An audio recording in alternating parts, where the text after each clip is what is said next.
Bienvenidos al podcast Doctor Fertilidad, un podcast de ginecología y de salud reproductiva. Este es nuestro último episodio del año y pues me siento muy contento y no quería dejar pasar la oportunidad de agradecerle a toda la audiencia. Hoy me llegó el rap de Spotify y me siento muy contento porque vi que el país que más le llevo es México, que es un país que quiero mucho, un país donde yo hice su especialidad de medicina reproductiva y para mí me llena mucho orgullo que sea el lugar en donde más me están escuchando, además de Panamá. El día de hoy tengo un episodio de lujo porque es un tema que a mí me apasiona sobremanera, y yo lo he hablado muchas veces, que es el tema de donación de óvulos y de semen, el donación de gametos. Hoy voy a hablar acerca de la psicología detrás de la donación de óvulos y de espermatozoides, de la donación de gametos. Y me acompaña la licenciada Sabiana Araujo. Sabiana es directora de Fertidonors Ecan Sperm Bank, pero quiero que te presentes, Sabi, y nos hables un poco de ti, quién eres y qué haces. Gracias, Jorge, por la invitación. Soy Sabiana Araujo, soy licenciada en Psicología Clínica.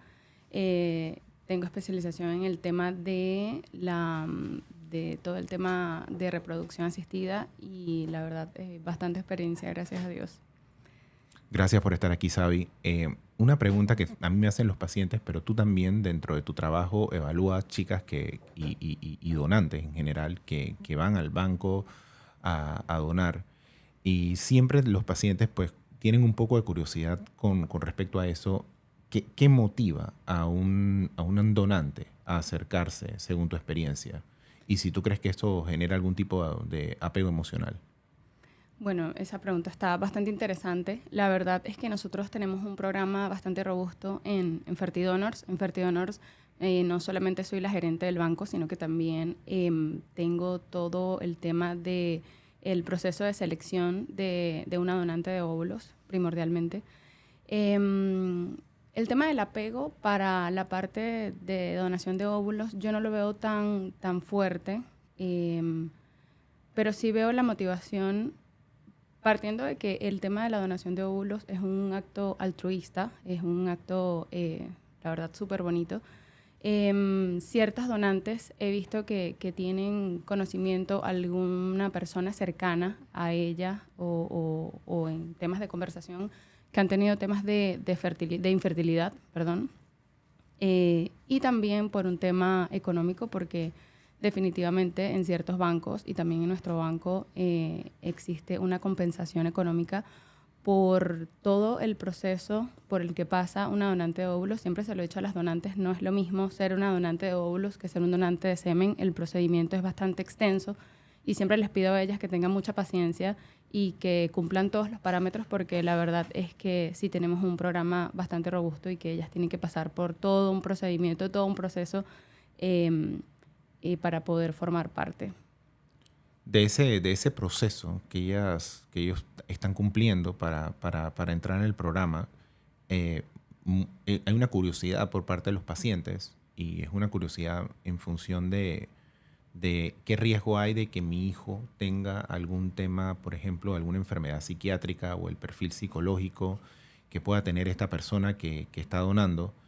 ¿Qué tipo de evaluación psicológica es la que es recomendable para asegurar que el proceso pues cumple con cierto estándar de seguridad? ¿Y cómo tú lo visualizas y cómo se lo manejas a los pacientes que obviamente tú atiendes, porque tú tienes pacientes Sí. a los que te hacen ese tipo de preguntas? Sí, la principal pregunta es ¿cómo ustedes miden para saber que mi hijo no va a tener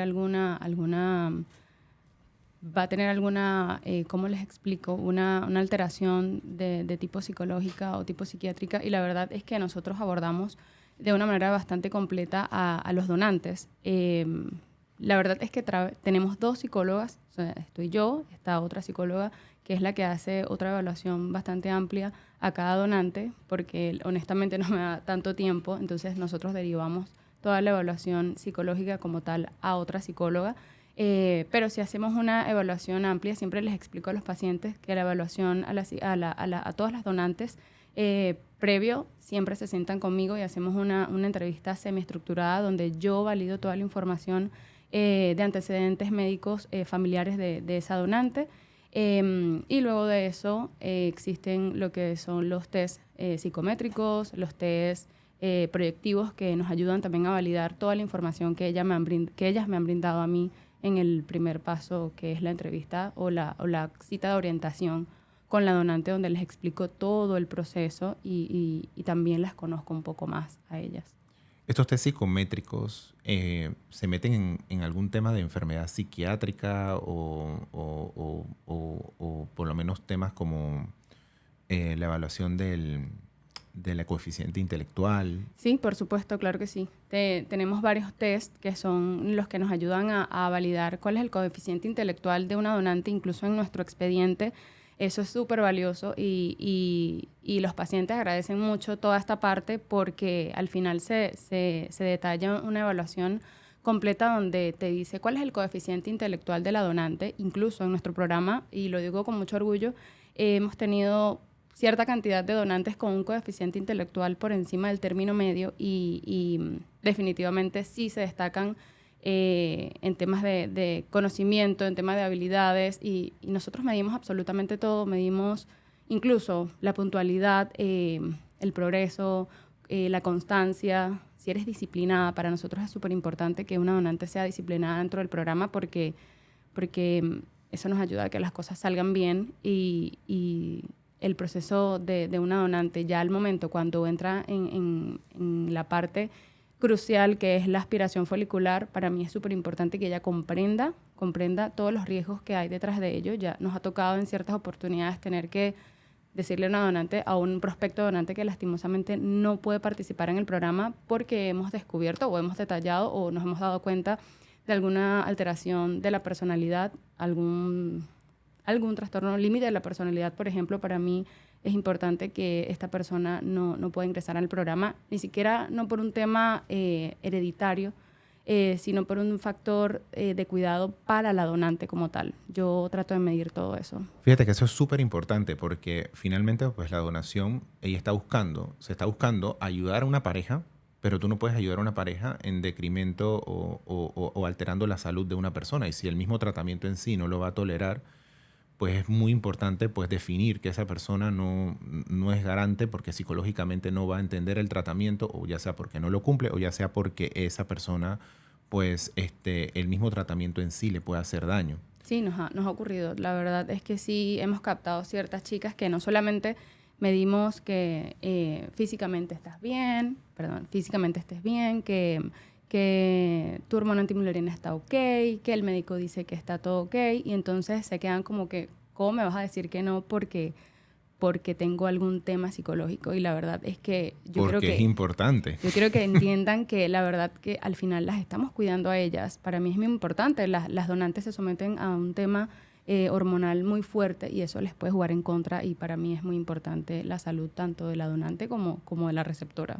Claro, mira, y hablando específicamente del tema de las receptoras, porque estás viendo pues, en tu operación las chicas que vienen, los chicos que quieren optar por donación, pero a ti te está tocando ver las parejas, ¿no? Entonces, ¿cómo son estos pacientes, estas parejas que recurren a un tratamiento de fertilidad con un óvulo donado, ya sea óvulo donado, semen donado, y en qué crees que se diferencia con el resto de los pacientes que están en la búsqueda de un embarazo? ¿Cómo te llegan esos pacientes? ¿Cómo los percibes tú?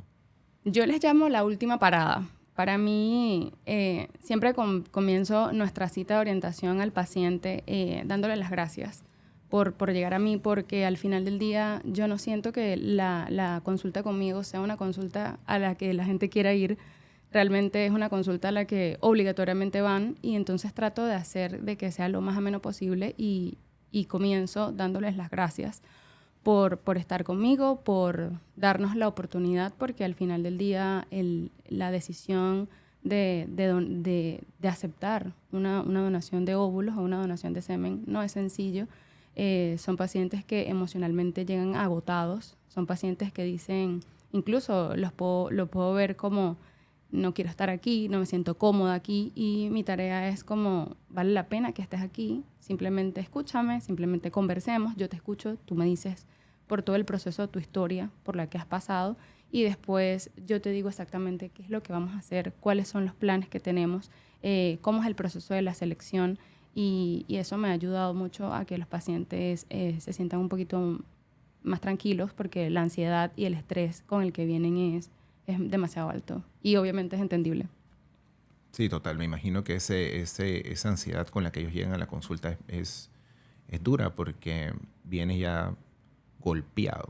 La Sí. verdad es que los pacientes vienen golpeados. Cuando llegan a donación no es algo fácil y no son conversaciones sencillas. No son conversaciones sencillas y tú lo has vivido en consulta. Yo creo que los médicos son el ángel de cada paciente y yo agradezco a todos los médicos de reproducción porque acompañan a los pacientes desde ese punto de vista psicológico, emocional también les toca empujar a los pacientes y no sé, dime tú, imagínate tú que sé que eso es tu día a día y me gustaría que me comentes un poquito de cómo tú manejas esa situación para decirle a una pareja o a una paciente que es ovodonación. Yo siempre le digo a los pacientes que esto no es un tema de una sola conversación. Primero, pues, médicamente te puedo compartir y puedo compartir públicamente quién siento que es de donante. Vamos a hablar específicamente, por ejemplo, donante de óvulo, ¿no? Porque Sí. es la que duele duro, la otra también duele. Pero la paciente que está en donación de óvulos, pues es una paciente que ella ya agotó en los tratamientos convencionales todo. Como tú dijiste, ya es la última parada. Uh-huh. Y es un tema interesante porque nosotros, en nuestra cultura, en lo que estamos viendo a nivel popular, esta no es la mujer que típicamente ella va a sentir que ella ya se agotó a nivel reproductivo, porque lo he dicho mucho en otros episodios, la gente relaciona el aspecto físico con el aspecto reproductivo. Entonces son esta paciente empoderada que ha tenido la oportunidad de desarrollarse profesionalmente y que por algún motivo pues le tocó empezar un poco más tarde y que al empezar un poco más tarde pues la capacidad reproductiva se mermó en cantidad y calidad.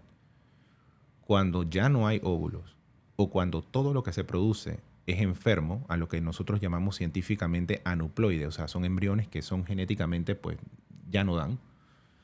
Entonces tenemos esta conversación, pero no es una conversación en la que los pacientes aterrizan rápidamente. O sea, yo le digo, mira, ya has hecho 2 o 3 tratamientos, estamos en esta situación. Muchas pacientes que llegan a esto, pues ya la oportunidad reproductiva está en un tratamiento de donación de óvulos. Y yo le digo, esto es una conversación.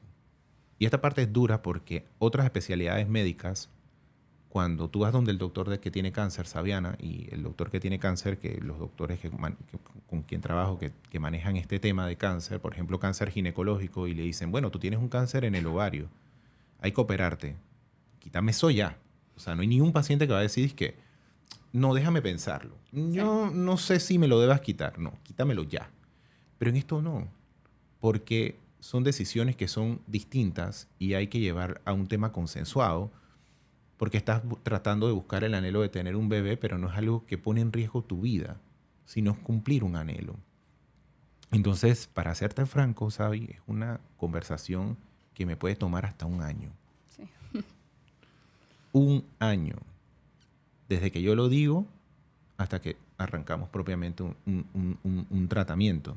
Sí, yo también lo puedo sentir, que las pacientes llegan en la primera consulta, conversamos, ya obviamente vienen con la noticia, todas las pacientes que llegan a mí ya saben que a lo que van, obvio, pero sí, después de esa primera consulta yo siempre les digo, tómate tu tiempo, esto no es apresurado, esto es con calma, esto es una de las decisiones más difíciles y más importantes de tu vida.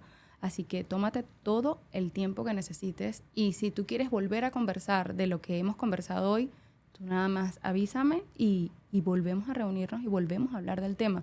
Y me ha pasado, yo siempre les digo a las pacientes, esto no es rápido, esto no es ir a comprar una cartera, honestamente. Esto es un tema que lleva tiempo, que hay que procesar, que hay que vivir el duelo por separación de que ya no voy a utilizar mis óvulos. ¿Por qué yo no voy a utilizar mis óvulos si yo estoy saludable, si yo estoy sana, si yo duermo bien, yo tomo vitaminas, yo hago ejercicio, yo no tengo ningún tema? ¿Por qué? Entonces viene desde el desconocimiento, toda la frustración y obviamente siempre las veces que sea necesaria hablar sobre el tema de que vas a seleccionar una donante de óvulos, las veces que sea necesaria se hablan. Y de ese mismo tipo de pacientes, cuando tú las ves, por ejemplo, Panamá es un país multicultural. Panamá tenemos pues, de todo tipo de razas y la idiosincrasia del panameño es muy particular como nación, pero aquí hay de todo tipo de gente. Entonces, la donación no discrimina religión o no discrimina que la paciente pues, tenga una raza muy particular o un tema cultural. ¿Tú crees que eso ejerce alguna influencia en los pacientes que has visto al momento de tomar una decisión? Concretamente, si tú has visto, oye, esta gente de tal religión o esta gente que yo veo de esta raza, ¿les va a costar un poco más tomar esa decisión? ¿Eso lo ves? Sí, por supuesto, sí lo veo y es un tema difícil de conversar. Eso es una conversación bastante larga, el tema de la religión y de cómo afecta. Por supuesto que sí, lo he visto tanto en temas culturales como religiosos. Hay ciertos pacientes que les cuesta el hecho de que no comparten la parte genética con ese bebé.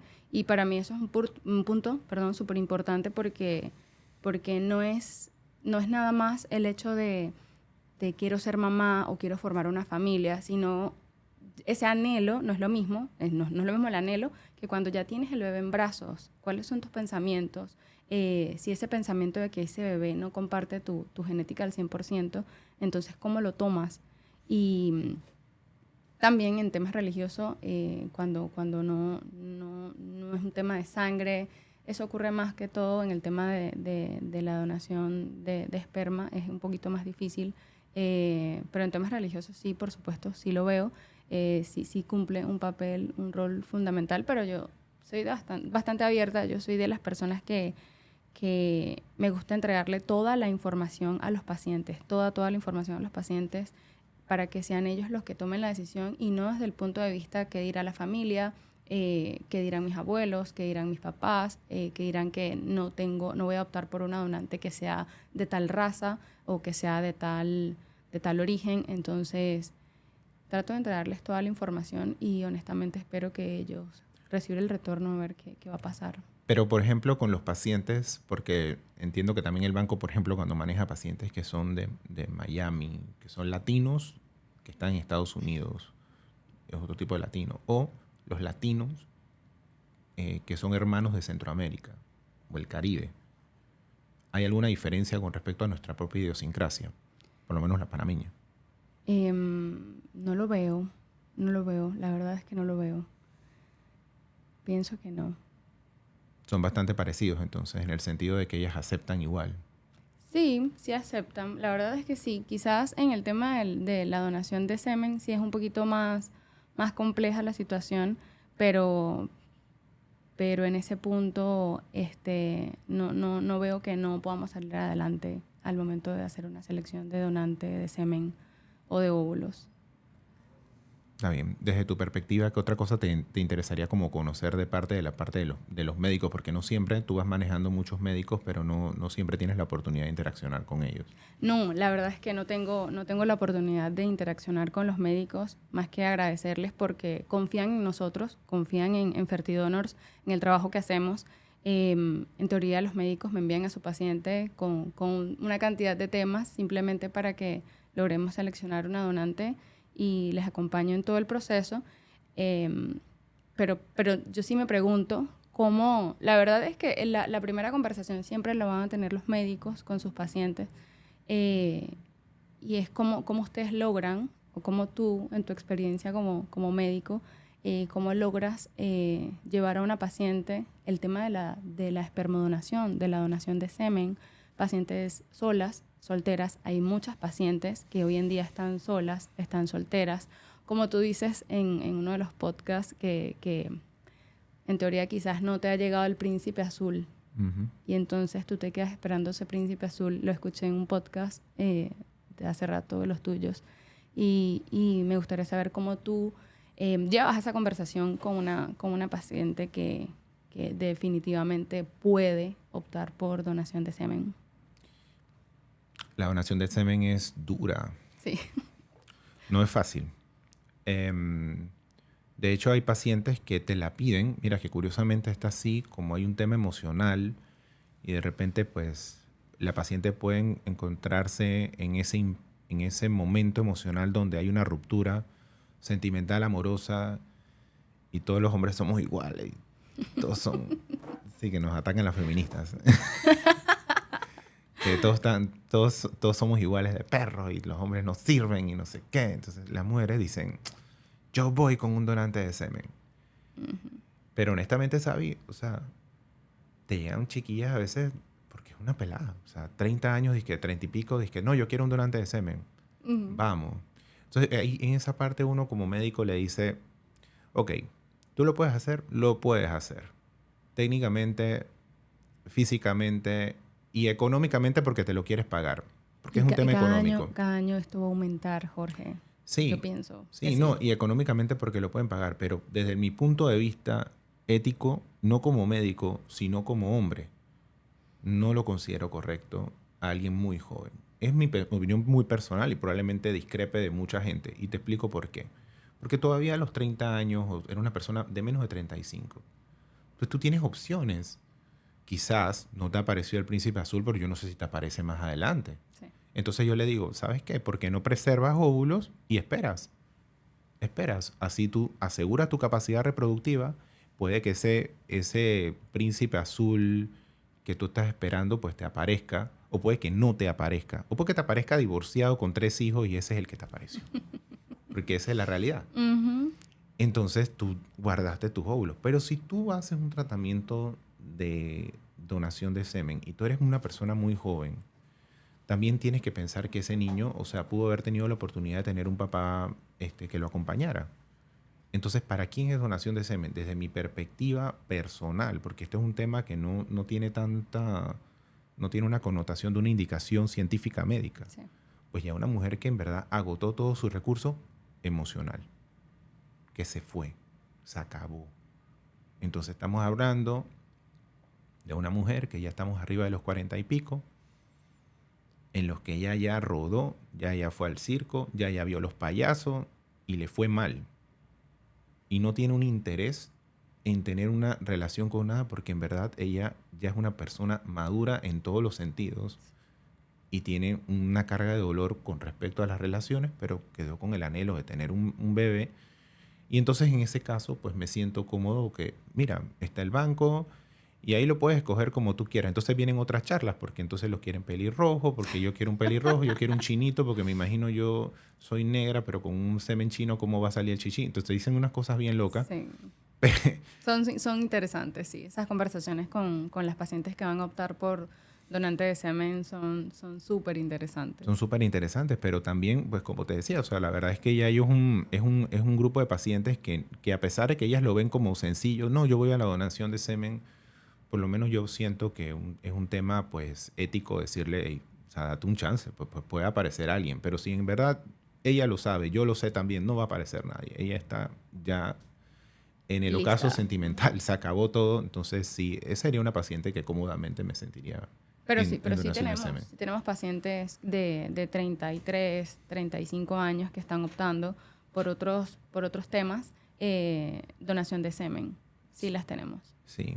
Y obviamente, bueno, al final, como lo dije inicialmente, pues esto es un tema que no es algo impositivo. Yo no estoy peleando contra el cáncer.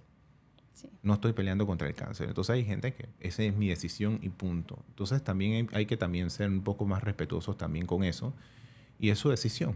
Es una decisión finalmente de paciente. Sabi, te agradezco.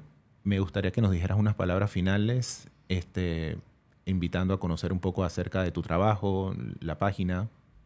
Mira, te agradezco a ti por invitarme, porque este espacio ayuda a que muchas pacientes, mujeres, hombres, conozcan un poco más sobre el tema de la donación de óvulos y de semen y cómo es todo el proceso. Quiero que sepan que el proceso es bastante riguroso y lo hacemos con todo el amor para que ustedes puedan lograr un bebé en casa y te agradezco, sabes que te admiro mucho y agradezco este espacio para que pacientes conozcan toda la información y no se queden con información que dice el vecino, con la información que sale en las redes sociales, con la información que dice mi amiga. indaguen, busquen si están en este proceso, pero no quieren hablar con tanta gente o no quieren que la gente se entere de situaciones que no necesitan saber. Yo estoy a la orden, las personas, las mujeres me pueden buscar, las redes sociales están allí. ¿Tu cuenta es? Mi cuenta es Mente Reproductiva. Mente Reproductiva. Mente Reproductiva. La cuenta del banco es Fertidonors, @Fertidonors. La página web fertidonors.com, allí están todos los números. Pueden contactarme, pueden preguntarme y podemos entablar una conversación tranquilas sobre todo el tema, y tranquilos también sobre todo el tema de cómo puedo optar por un donante o una donante. Esto es súper importante también decirlo y me gustaría que sepan que la donación es completamente anónima. Ni las donantes se enteran a dónde van los óvulos que han donado, ni los futuros papás se enteran de información, de identificación, ni dirección de la donante. Esto quiere decir que es un procedimiento bastante anónimo y eso ayuda a que las pacientes, las personas tomen la iniciativa de que si quieren un bebé en casa, vayan por él. Te agradezco mucho, Sabi, por la oportunidad y que estés acá en el podcast. Refuerzo algunas cosas muy importantes que tú dices. O sea, la donación es anónima. Hay un proceso para poder llevar a una donante a poder utilizar esas células con una pareja. Y una cosa que me quedo que es muy importante que la gente sepa, que en verdad esto no se puede manejar a nivel de un consultorio médico, tú solito buscando donantes y eso. No sé, yo siento que esto ha madurado a un punto donde tenemos profesionales en salud mental como eres tú, Sabiana, como las psicólogas que trabajan con ustedes, que permiten que esto exista cierto grado de seguridad también para nosotros como médicos, que tú no estás escogiendo una chica a lo loco porque está bonita o porque, mira, ella se ve bien y vamos a agarrarla y haciendo los tratamientos como quizás pues se hizo hace algún tiempo. Estamos en el 2024 y es muy importante tener profesionales capacitados en cada área de especialización que le den seguridad en los tratamientos a los pacientes. Gracias, Sabi, gracias a todos.